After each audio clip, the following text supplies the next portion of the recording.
Friends, welcome back to target కాకి YouTube channel. This is Jyothi. First time ఈ video చూస్తున్న అభ్యర్థులు అయితే మన టార్గెట్ కాకి యూట్యూబ్ ఛానల్ని సబ్స్క్రైబ్ చేసుకోండి. అలాగే ఈ వీడియో నచ్చితే లైక్ చేయండి, మీ ఫ్రెండ్స్ ఎవరైనా ఉంటే వాళ్ళకి షేర్ చేయండి. సో టాపిక్లోకి వెళ్ళే కంటే ముందుగా అభ్యర్థులకు చిన్న ఇన్ఫర్మేషన్. ఏపీలో వచ్చినటువంటి ఫారెస్ట్ నోటిఫికేషన్స్కి యూజ్ అయ్యేలాగా మన టార్గెట్ కాకి యూట్యూబ్ ఛానల్లో మోస్ట్ ఎక్స్పెక్టెడ్ క్వశ్చన్స్ అండ్ వాటికి సంబంధించిన ఎక్స్ప్లెనేషన్ వీడియోస్ అనేది అందించడం జరుగుతుంది. ఇవి కంప్లీట్గా ఫ్రీ ఆఫ్ కాస్ట్. దీనికి మీరు చేయాల్సిందల్లా మన టార్గెట్ కాకి యూట్యూబ్ ఛానల్ని సబ్స్క్రైబ్ చేసుకోండి. ఈ విషయాన్ని మీ ఫ్రెండ్స్కి షేర్ చేయండి. అండ్ అలాగే ప్లేస్టోర్లో మన టార్గెట్ కాకి యాప్ అనేది అవైలబుల్లో ఉంది. ఎస్ఎస్సి కోర్స్ కానివ్వండి, తర్వాత RRB group D course, SIPC కోర్సులు అనేవి అతి తక్కువ ధరకే మన టార్గెట్ కాకి యాప్లో అందించడం జరుగుతుంది. ప్లేస్టోర్ నుంచి మన యాప్ని ఇన్స్టాల్ చేసుకొని డౌన్లోడ్ చేసుకొని మీరు కావాల్సిన కోర్స్ తీసుకొని క్లాసెస్ వినొచ్చు. ఓకే, ఇక టాపిక్లోకి వెళ్తే మనము ఇండియన్ జాగ్రఫీలోని సెకండ్ చాప్టర్ అయినటువంటి భారతదేశం నైసర్గిక స్వరూపం ఉంటుంది కదా, దానికి సంబంధించిన ఇంపార్టెంట్ క్వశ్చన్స్ అనేది చెప్పుకుంటున్నాం. అందులో భాగంగా మనకు 6 నైసర్గిక స్వరూపాల్లో మనము హిమాలయాలకు సంబంధించి చెప్పుకున్నాము. హిమాలయాలలో ఓన్లీ ఇంకా ఒక చిన్న టాపిక్ కనుమలకు సంబంధించి ఒక కొంచెము అంశం అనేది మిగిలి ఉంది, ఆ టాపిక్ మిగిలి ఉంది. అండ్ తర్వాత మనము బృహత్తర మైదానాలు, సెకండ్ నైసర్గిక స్వరూపం ఏంటి, బృహత్తర మైదానాలు లేదా ఉత్తర మైదానాలు లేదా ఉత్తర భారతదేశ మైదానాలు అని చెప్పేసి చెప్తారు కదా, వాటికి సంబంధించిన క్వశ్చన్స్ అనేది ఈరోజు డిస్కస్ చేద్దాం. సో మరి మన ఫస్ట్ క్వశ్చన్ ఏంటో చూద్దాం. ఫస్ట్ క్వశ్చన్ వచ్చేసి, ఈ క్రింది వాణిలో శవాల భూమి అని ఏ కనుమను పిలుస్తారు అని చెప్పేసి అడుగుతున్నాడు. ఓకే, ఇది హిమాలయాలలో నేను చెప్పాను కదండి, కనుమలకు సంబంధించి కొంత టాపిక్ అనేది ఉంది అని చెప్పేసి దానికి సంబంధించిన క్వశ్చన్. సో ఆప్షన్స్ ఎలా ఉన్నాయంటే, ఆప్షన్ 1 బనిహాల్ కనుమ, ఆప్షన్ 2 కుర్దుంగ్లా కనుమ, ఆప్షన్ 3 రోహ్తంగ్ కనుమ, ఆప్షన్ 4 ఇది చాంగ్లా అండి, చాంగ్లా కనుమ. సో మరి మనం ఇక్కడ ఉన్న ఆప్షన్స్ కనుక చూస్తే బనిహాల్ కనుమ, ఈ బనిహాల్ కనుమ అనేది ఎక్కడ ఉంటుంది, నిన్నటి వీడియోలో నేను ఆల్రెడీ చెప్పడం జరిగింది. ఈ పీర్ పంజల్ శ్రేణిలో, ఓకే, హిమాలయాలను వివిధ రాష్ట్రాల్లో వివిధ పేర్లతో పిలుస్తారు. దాంట్లో జమ్మూ కాశ్మీర్లోనే మనకు పీర్ పంజల్ శ్రేణి అని చెప్పేసి పిలుస్తారు అని చెప్పేసి చెప్పుకున్నాం. ఈ పీర్ పంజల్ శ్రేణిలోనే మనకు బనిహాల్, తర్వాత రోహ్తాంగ్, సింధన్ లాంటి ముఖ్యమైన కనుమలు ఉన్నాయని చెప్పేసి నిన్నటి వీడియోలో చెప్పుకోవడం జరిగింది. ఓకే, సో బనిహాల్ కనుమ అనేది ఎక్కడుంది అని అంటే పీర్ పంజల్ శ్రేణిలో. ఓకే, పీర్ పంజల్ శ్రేణిలో ఏ రాష్ట్రంలో అని అంటే జమ్మూ కాశ్మీర్ రాష్ట్రంలో ఉంటుంది. ఓకే, జమ్మూ కాశ్మీర్ కేంద్రపాలిత ప్రాంతంలో ఉండడం జరిగింది. మరి ఈ బనిహాల్ అంటే అర్థం ఏంది అని అంటే మంచు తుఫాన్ అండి. బనిహాల్ అంటే అర్థం మంచు తుఫాను అని అర్థం. ఓకే, ఇది బనిహాల్ కనుమకు సంబంధించింది. ఈ జవహర్ టన్నెల్ కూడా ఈ బనిహాల్ కనుమ గుండానే నిర్మించడం జరిగింది. Okay, so and next option చూస్తే కుర్దుంగ్లా కనుమ. ఈ కుర్దుంగ్లా కనుమ అనేది భారతదేశంలో ఎత్తైనటువంటి వాహనాలు వెళ్ళే కనుమ. కన్ఫ్యూజ్ అవ్వద్దు, ఇక్కడ భారతదేశంలో ఎత్తైన కనుమ అంటే బండ గుర్తు పెట్టుకోవాల్సింది ఏంటి, జోంగ్లా కనుమ. ఓకే, భారతదేశంలో ఎత్తైన వాహనాలు అంటే రవాణాకు వీలయ్యే కనుమ ఏంటి అని అంటే మాత్రం కుర్దుంగ్లా కనుమ. ఓకే, అండ్ రోహ్తంగ్ కనుమ. ఈ రోహ్తంగ్ కనుమని ఏమంటారు అని అంటే ఇది ఎక్కడ ఉంటుంది, ఈ కుర్దుంగ్లా కనుమ అనేది ఎక్కడ ఉంటుంది అని అంటే లదాఖ్ అండి. లదాఖ్ కేంద్రపాలిత ప్రాంతంలోని లదాఖ్ శ్రేణుల్లో అంటే లదాఖ్ పర్వతాల్లోనే ఈ కుర్దుంగ్లా కనుమ అనేది ఉండడం జరిగింది. మరి ఈ రోహ్తంగ్ కనుమ అనేది ఎక్కడ ఉంటుంది అంటే ఇది కూడా పీర్ పంజల్ పర్వత శ్రేణిలోనే. మరి ఏ రాష్ట్రంలో అంటే హిమాచల్ ప్రదేశ్. ఓకే, హిమాచల్ ప్రదేశ్లోని పీర్ పంజల్ పర్వత శ్రేణిలో ఈ రోహ్తంగ్ కనుమ అనేది ఉన్నది. మరి ఈ రోహ్తంగ్ కనుమ అసలు రోహ్తంగ్ అంటే అర్థం ఏంటిది అని అంటే శవాల భూమి అని చెప్పేసి అర్థం. మరి శవాల భూమి అని ఎందుకు అంటారు ఈ రోహ్తంగ్ కనుమను అంటే ఈ కనుమను దాటే ప్రయత్నంలో ఎంతో మంది చనిపోవడంతో ఈ రోహ్తంగ్ కనుమకు శవాల భూమి అని చెప్పేసి పేరు రావడం జరిగింది. ఓకే, సో మనకు ఆన్సర్ ఏంటండి ఈ క్వశ్చన్కి సంబంధించి ఆప్షన్ 3 అనేది కరెక్ట్ ఆన్సర్. ఓకే, మరి మిగిలిన 4th ఆప్షన్ కూడా చూద్దాం ఒకసారి. చాంగ్లా కనుమ అని చెప్పేసి అని అంటున్నాడు. ఈ చాంగ్లా కనుమ అనేది ఎక్కడ ఉంటుంది అని అంటే ఇది కూడా లదాఖ్ కేంద్రపాలిత ప్రాంతంలోని లదాఖ్ శ్రేణుల్లో ఉంటుంది. ఓకే, ఇది ప్రపంచంలోనే రవాణాకు వీలయ్యేటువంటి 3వ ఎత్తైన కనుమ. ఓకే, అంటే రవాణా సౌకర్యం అనేది ఉంటుంది అనమాట ఈ కనుమలో. ఓకే, అది కూడా ప్రపంచంలో 3వ ఎత్తైన కనుమ. ఓకే, ఇది చాంగ్లా కనుమ గురించి. మరి ఈ క్వశ్చన్కి సంబంధించి ఆప్షన్ 3 రోహ్తంగ్ కనుమ అనేది కరెక్ట్ ఆన్సర్. ఓకే, సో ఇది కనుమలకు సంబంధించిన కొంత ఇన్ఫర్మేషన్. ఓకే, దీంతో మనకు హిమాలయాలకు సంబంధించిన క్వశ్చన్స్ అనేది అయిపోయినాయి. ఓకే, నెక్స్ట్ క్వశ్చన్ చూద్దాం. సెకండ్ వన్, హిమాలయ నదులు అదృశ్యమయ్యే ప్రదేశంగా ఈ క్రింది ఏ మైదానాన్ని పేర్కొంటారు అని చెప్పేసి క్వశ్చన్ అడుగుతున్నాడు. ఓకే, మైదానాలకు సంబంధించి క్వశ్చన్స్ అనేవి స్టార్ట్ అయినాయి. అండ్ ఆప్షన్ 1 టెరాయ్ మైదానాలు, ఆప్షన్ 2 బంగర్ మైదానాలు, ఆప్షన్ 3 కాదర్ మైదానాలు, ఆప్షన్ 4 బాబర్ మైదానాలు. ఓకే, ఈ క్వశ్చన్కి ఆన్సర్ తెలుసుకునే కంటే ముందుగా మనకు మొత్తం భారతదేశ నైసర్గిక స్వరూపంలోని సెకండ్ నైసర్గిక స్వరూపమైనటువంటి బృహత్తర మైదానాలు. బృహత్తర మైదానాలు ఏమంటారు? ఉత్తర మైదానాలు లేదా ఉత్తర భారతదేశ మైదానాలు అని చెప్పేసి పిలుస్తారు. ఓకే, మరి వాటి గురించి కొంత చెప్పుకుందాం. ఈ బృహత్తర మైదానాలు అనేవి మనకు శివాలిక్ పర్వతాలు ఉంటాయి కదా, ఈ శివాలిక్ పర్వతాలకు తర్వాత ద్వీపకల్ప పీఠభూమికి, ఓకే, ద్వీపకల్ప పీఠభూమికి తర్వాత మనకు ఈ శివాలిక్ పర్వతాలకు మధ్యలో ఈ బృహత్తర మైదానాలు అనేవి ఉండడం జరిగింది.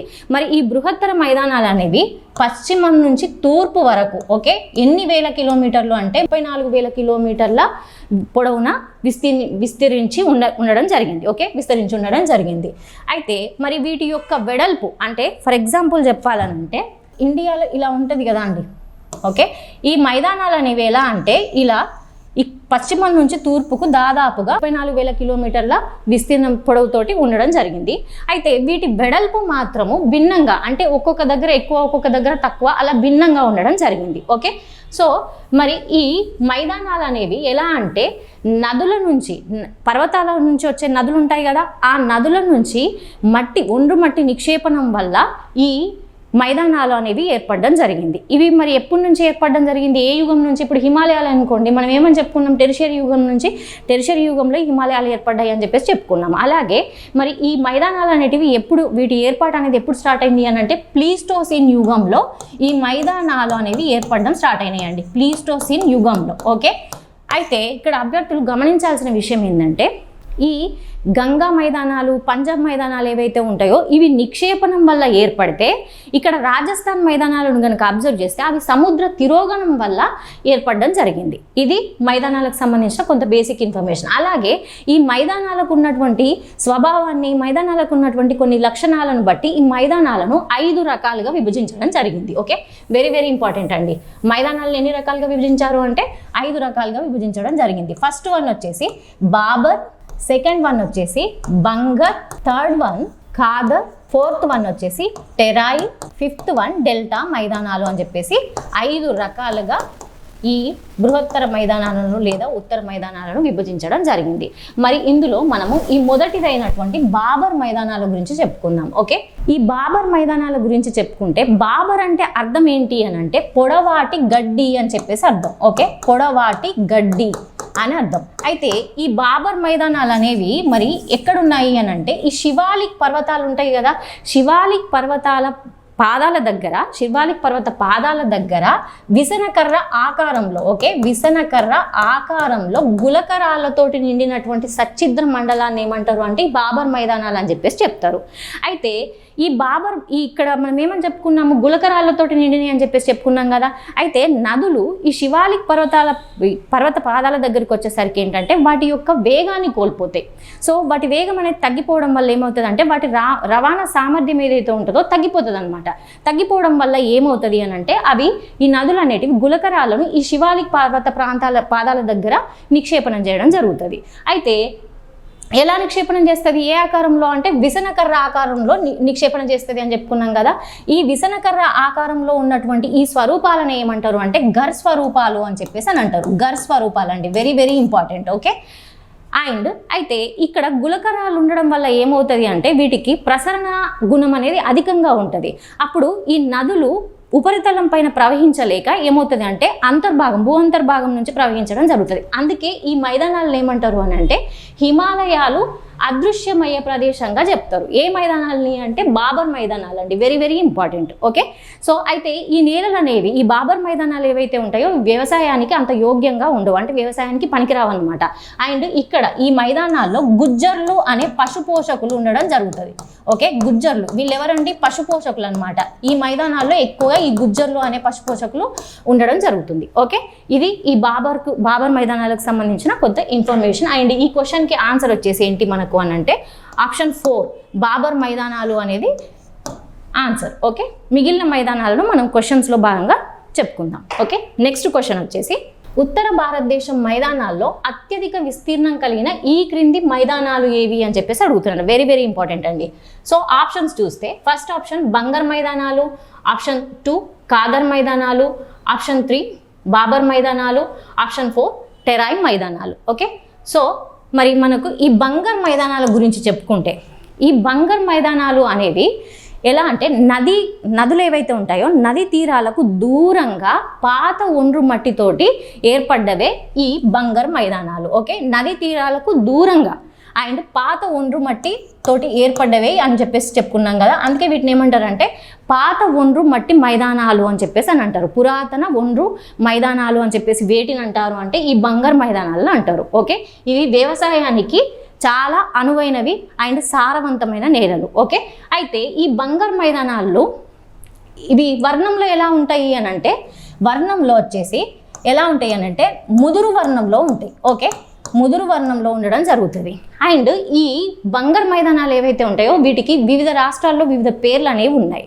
ఓకే, అయితే అంతకంటే ముందుగా ఈ బంగర్ మైదానాలు అంటే కొన్ని మైదానాలు అంటే నేలలు ఎలా అంటే కాల్షియం కార్బోనేట్ తోటి కూడి ఉన్నటువంటి నేలలు ఏవైతే ఉంటాయో ఈ మైదానాల్లో వాటిని ఏమంటారు అంటే కాంకర్ నేలలు అని చెప్పేసి అని అంటారు. కాంకర్ నేలలు అని అంటారు. అలాగే ఈ బంగర్ మైదానాల్లో వివిధ రాష్ట్రాల్లో వివిధ పేర్లతోటి పిలుస్తారు అని చెప్పేసి చెప్పుకున్నాం కదా. పంజాబ్లో ఏమని పిలుస్తారు అంటే ఈ బంగర్ మైదానాలను దయా మైదానాలు అని చెప్పేసి పిలుస్తారు. ఎక్కడ? పంజాబ్లో. ఓకే, అండ్ వెస్ట్ బెంగాల్లో ఏమని పిలుస్తారు అని అంటే వెస్ట్ బెంగాల్లో వచ్చేసి బరింద్. ఓకే, బరింద్ మైదానాలు అని చెప్పేసి పిలుస్తారు. ఎక్కడ? వెస్ట్ బెంగాల్లో. అండ్ అలాగే ఇది గంగా యమున ఈ అంతర్వేది ప్రాంతం ఉంటుంది కదా, అక్కడ ఈ బంగర్ మైదానాలు ఏమని పిలుస్తారు అని అంటే బుర్ నిక్షేపాలు అని పిలుస్తారు. బుర్ నిక్షేపాలు అని పిలుస్తారు. ఎక్కడ? గంగా యమున అంతర్వేది ప్రాంతంలో. ఓకే, ఇది వీటికి ఉన్నటువంటి డిఫరెంట్ నేమ్స్. అయితే ఈ మొత్తం మైదానాలలో కూడా అత్యధిక విస్తీర్ణం కలిగిన మైదానాలు ఏవి అని అంటే మొత్తం మనకు బృహత్తర మైదానాలు అనేవి ఎన్ని రకాలు ఉన్నాయి? 5 రకాలని చెప్పుకున్నాం కదా. ఆ అన్నిట్లలో కూడా ఎక్కువగా విస్తీర్ణం ఉన్నవి ఏంటి అని అంటే ఈ బంగర్ మైదానాలు. ప్రస్తుతం అయితే ఇక్కడ ఈ మైదానాల్లో వరి, గోధుమ, చెరుకు ఎక్కువగా పండించడం జరుగుతుంది. ఓకే, వరి, గోధుమ అండ్ చెరుకు ఈ పంటలు అనేటివి ఎక్కువ పండిస్తారు ఈ మైదానాలలో. ఓకే, అండ్ అత్యధిక విస్తీర్ణం కలిగిన మైదానాలు ఏవి అంటే కూడా మనం బంగర్ మైదానాలుగా చెప్తాం. ఓకే, ఈ క్వశ్చన్కి సంబంధించి కరెక్ట్ ఆన్సర్ ఏంటండి? మనకు option 1. Okay, so next question చూస్తే మలేరియా వాతావరణంను కలిగి ఉన్న ఈ క్రింది మైదానాలు ఏవి అని చెప్పేసి అడుగుతున్నాడు. ఆప్షన్ 1 డెల్టా మైదానాలు, ఆప్షన్ 2 టెరాయ్ మైదానాలు, ఆప్షన్ 3 కాదర్ మైదానాలు, ఆప్షన్ 4 బంగర్ మైదానాలు. ఓకే, సో మరి మనము ఈ టెరాయ్ మైదానాల గురించి చెప్పుకుంటే ఈ టెరాయిలో తర అంటే అర్థం ఏంటి అని అంటే తడి ప్రాంతము అని చెప్పేసి అర్థం. తర అంటే అర్థం ఏంటి? తడి ప్రాంతము. ఈ ప్రాంతం అంతా కూడా ఈ టెరాయ్ మైదానాల్లో ఈ ప్రాంతం అంతా కూడా ఎట్లుంటుందంటే దోమలు, కీటకాలు, తర్వాత దట్టమైన అడవులు, సహజ వృక్ష సంపద, సహజ జంతు సంపద అనేది ఇక్కడ నిలయంగా ఉంటాయి. ఈ టెరాయ్ మైదానాలు ఏవైతే ఉంటాయో.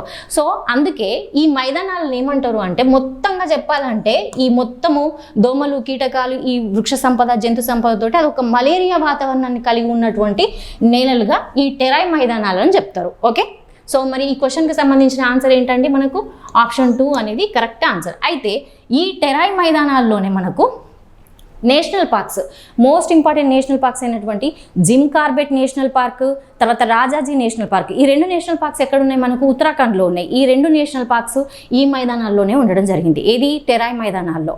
అలాగే అస్సాంలో ఉన్నటువంటి కజిరంగా నేషనల్ పార్క్, తర్వాత Kaziranga national park, Manas national park ఈ టెరాయ్ మైదానాల్లోనే ఉండడం జరిగింది. అలాగే బీహార్లో ఉన్నటువంటి వాల్మీకి టైగర్ రిజర్వ్ కూడా ఈ టెరాయ్ మైదానంలోనే ఉండడం జరిగింది. ఓకే, వెరీ ఇంపార్టెంట్ అండి. సో ఆ క్వశ్చన్ 4th క్వశ్చన్కి ఆన్సర్ ఏంటండి? ఆప్షన్ 2 అనేది correct answer. So 5th question చూస్తే థార్ ఎడారిలో ఏర్పడ్డ తాత్కాలిక ఉప్పు నీటి సరస్సులను ఏమంటారు అని చెప్పేసి అడగడం జరిగింది. ఇది చాలా ఇంపార్టెంట్ అండి. నెంబర్ ఆఫ్ టైమ్స్ రిపీటెడ్గా అడిగిన క్వశ్చన్. ఓకే, సో మరి ఆప్షన్స్ చూస్తే option 1 bolsons, option 2 playa, option 3 హమాడాలు, ఆప్షన్ 3 బార్కన్. ఓకే, మనము థార్ ఎడారి గురించి కొంత బేసిక్ ఇన్ఫర్మేషన్ అనేది చెప్పుకుందాం. మన భారతదేశంలో ఈ థార్ ఎడారి అనేది ఎక్కడ ఉంటుంది అని అంటే వాయువ్య దిశలో ఉంటుంది. ఓకే, ఈ థార్ ఎడారి అనేది ఎక్కడ ఉంటుంది? మన భారతదేశానికి వాయువ్య దిశలో ఉంటుంది. ఓకే, మరి వాయువ్య దిశలో దాదాపుగా మన భారతదేశంలో 85% ఉంటుంది. ఓకే, 85% ఉంటుంది. మిగిలిన ఈ 25% ఏదైతే ఉంటుందో మిగిలిన 25% అనేది మిగిలిన 15% ఎక్కడ ఉంటుంది అని అంటే ఈ 85% ఇండియాలో ఉంటే మిగిలిన 15% పాకిస్తాన్లో ఉంటుంది. ఈ పాకిస్తాన్లో ఈ తారేడారిని ఏమంటారు అని అంటే చొలిస్తాన్ అని చెప్పేసి పిలుస్తారు. ఓకే, తారేడారిని ఏమని పిలుస్తారండి? చొలిస్తాన్ అని చెప్పేసి పిలుస్తారు. దాదాపుగా ఈ తారేడారి అనేది మన భారతదేశంలో 3,20,000 స్క్వేర్ కిలోమీటర్స్ విస్తీర్ణాన్ని కలిగి ఉందండి. ఓకే, 3,20,000 చదరపు కిలోమీటర్ల విస్తీర్ణాన్ని కలిగి ఉంది. అయితే మన భారతదేశం తారేడారి అనేది మొత్తం 85% ఇండియాలో ఉంటే 15% పాకిస్తాన్లో ఉంది అని చెప్పుకున్నాం. ఈ 85%లో అంటే మన ఇండియాలో ఉన్నటువంటి తారేడారి అనేది ఎన్ని రాష్ట్రాల్లో ఉంది అని అంటే ఎక్కువగా అంటే 60% అంతకంటే ఎక్కువగా కూడా రాజస్థాన్లో ఎక్కువ ఉంది. ఇక మిగిలిన 40% అనేది ఎక్కడుంది అని అంటే గుజరాత్, పంజాబ్, హర్యానాలో విస్తరించడం జరిగింది. గుజరాత్, పంజాబ్, హర్యానా. ఓకే, పంజాబ్, హర్యానా అండ్ గుజరాత్ ఈ 3 రాష్ట్రాల్లో మిగిలిన 40% ఉండడం జరిగింది. ఇది తారేడారికి సంబంధించిన కొంత బేసిక్ ఇన్ఫర్మేషన్. అయితే ఈ తారేడారిలో ఇసుక దిబ్బలు అనేటివి ఏర్పడతాయి. ఓకే, ఈ తారేడారిలో ఏర్పడినటువంటి ఈ ఇసుక దిబ్బల్ని ఏమంటారు అని అంటే బార్కన్స్ అని చెప్పేసి అని అంటారు. బార్కన్స్.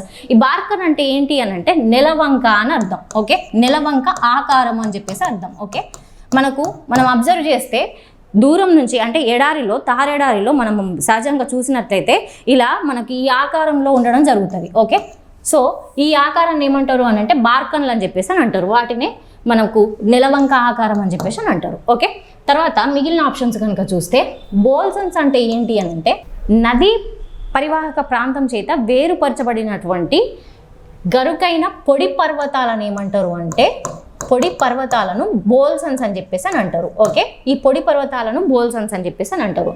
అలాగే మనకు ఈ హమడాలు అంటే ఏంటి అని అంటే ఎడారుల్లో ఏర్పడ్డటువంటి గట్టి శిలాపీఠ భూములను ఏమంటారు అని అంటే హమడాలు అని అంటారు. ఈ ఎడారుల్లో ఏర్పడ్డటువంటి గట్టి శిలాపీఠ భూములు. ఓకే, ఈ గట్టి శిలాపీఠ భూములను హమడాలు అని అంటారు. అయితే ఈ ఎడారిలో ఏర్పడ్డటువంటి తాత్కాలికంగా ఏర్పడ్డటువంటి ఉప్పు నీటి సరస్సులను ఏమంటారు అంటే ప్లాయాలు అని చెప్పేసి అని అంటారు. ఓకే, మరి ఈ 5th క్వశ్చన్కి ఆన్సర్ ఏంటి అండి? మనకు ఆప్షన్ 2 అనేది కరెక్ట్ ఆన్సర్. ఓకే, సో ఇవి ఈ రోజుకు సంబంధించిన క్వశ్చన్స్ అండ్ వాటి explanation. Please subscribe to target కాకి యూట్యూబ్ ఛానల్. నెక్స్ట్ సెషన్లో మరికొన్ని క్వశ్చన్స్తో కలుద్దాం. Thank you.